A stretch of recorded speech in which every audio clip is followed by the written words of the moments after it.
We don't hate each other, so we're not doing it just for the money. No.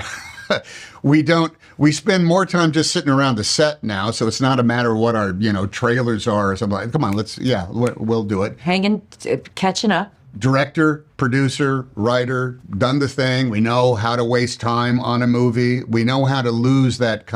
Quite frankly, we know the power of joyful enterprise. Does that make sense? That's a good one. We know how. Coin that one. I will. Okay, good. We know the joyful enterprise. The spirit that comes from liking each other, respecting each other, and also, not taking advantage. We just continue the same conversation we ever had. And with Bob, too.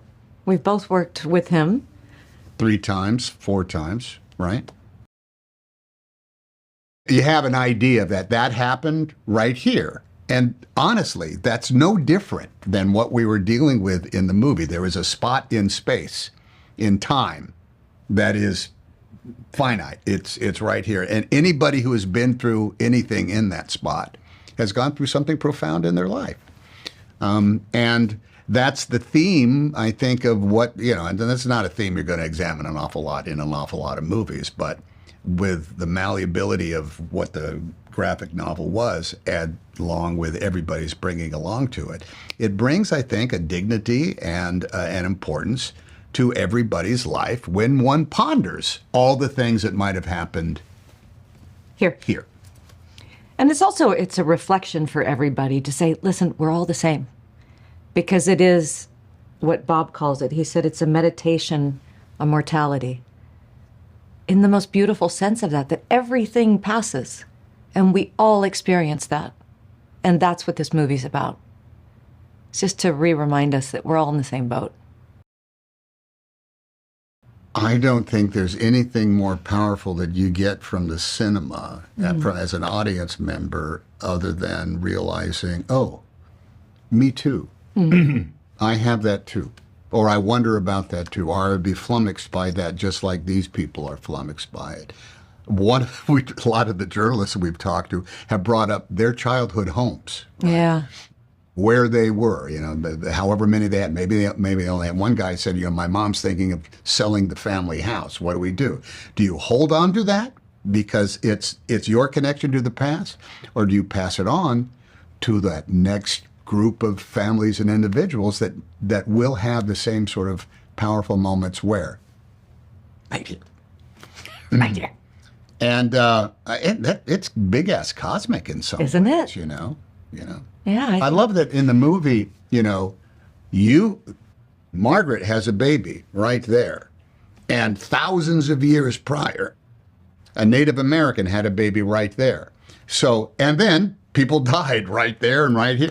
It's just this wave of time that I think is equalizing, if that makes sense. It is equalizing. It's also, each moment is the becoming and the end, right? It's that circle of life. And that's the way he unfolds this movie so beautifully. And always Bob slips in the humor right at the perfect time in a movie, right when you're like, I was so good, oh my God, and you're laughing, and he's laughing. And Bob will just be, isn't that crazy? We went from that. He just loves that surreal supposition of, yeah, put that in there, yeah, why not? I think we all will relate to pretty much every kind of dynamic, right? Individual. Like he said, oh my God, that was me, or that was my brother, my parents did that, and I remember that in the room, I remember feeling this. People are going to relate.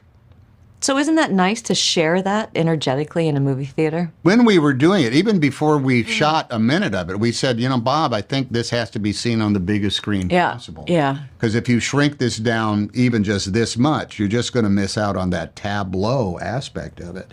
There are things that appear in panels and whatnot that unless it's a big screen, you're not going to be. It'd be like saying, hey, look at this great painting. Isn't that Da Vinci's The Last Supper? Yeah, I think I'd rather see this on a bigger. Yeah. Maybe I'd like to see the real iPhone. thing, not on an iPhone.